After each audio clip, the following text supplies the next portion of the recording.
नमस्कार मंडळी. तर मला आली होती चॉकलेट केकची अर्धा किलोची ऑर्डर. तर त्याच्यासाठी मी 6 इंचचा टीन घेतला. त्याच्यामध्ये मी चॉकलेट हा असा बेस बनवून घेतला आहे आणि त्याला मी असं दोऱ्याने कट करून 3 लेयरमध्ये त्याला कट करून घेणार आहे.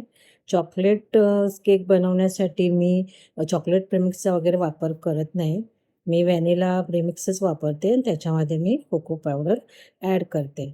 म्हणजे 1 कप आपण व्हॅनिला प्रेमिक्स घेतलं तर त्याच्यामध्ये 2 टेबलस्पून कोको पावडर ॲड करायची. चांगलं ते मिक्स करून घ्यायचं आणि मग आपण पाणी वगैरे ॲड करून थोडंसं तेल टाकायचं आणि असा हा बेस मी 6 इंचच्या टीनमध्ये बनवून घेतला आहे.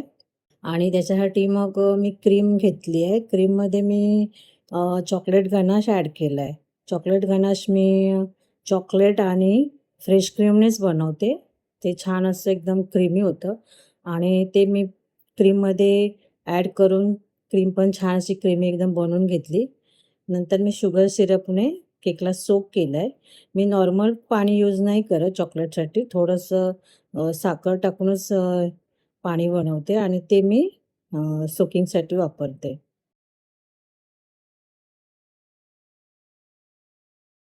वरून वगैरे सोकिंग केली आहे छान अशी आणि मग क्रम कोट करून त्याला मी थोड्या वेळासाठी फ्रिजमध्ये ठेवणार आहे.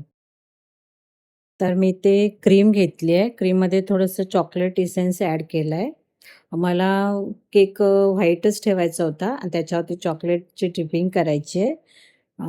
तर मी असा केक हा व्यवस्थित क्रीम लावून घेतला आहे आणि नंतर त्याच्यावरती मी चॉकलेटची ड्रिपिंग करणार आहे. आणि मला एक असा मेसेज आला होता, की तुम्ही ताई कुठलं प्रेमिक्स वापरता? तर मी फ्रीस्टाईनचं व्हॅनिला प्रेमिक्स वापरते. तेच मला चांगलं वाटतं आणि चॉकलेट केकसाठी मी वेगळं चॉकलेटचं असं प्रेमिक्स काही वापरत नाही. मला ते कोको पावडर ॲड करूनच चॉकलेट केकचं चांगला वाटतो. तर मी तसंच बनवते आणि मी इथे असं हे चॉकलेट गनाश घेतलंय आणि असं ड्रिपिंग करून त्याला असे झिगझॅग लाईन करून असे डिझाइन करून घेतले. स्क्रॅपरने ते थोडंसं चॉकलेट जरा व्यवस्थित असं करून घेतलं. तर मी केकवरती नाव लिहून घेतलं आणि हे मोदक नोझल वापरलं आहे मी. ह्याचा नंबर मला काही माहिती नाही, पण मी त्याला मोदक नोझलच बोलते. मग असे मोदकसारखे फ्लॉवर्स मी असे काढून घेतले आणि गोल्डन कलरचे बॉल्स टाकून मी हा केक असा रेडी करून घेतला.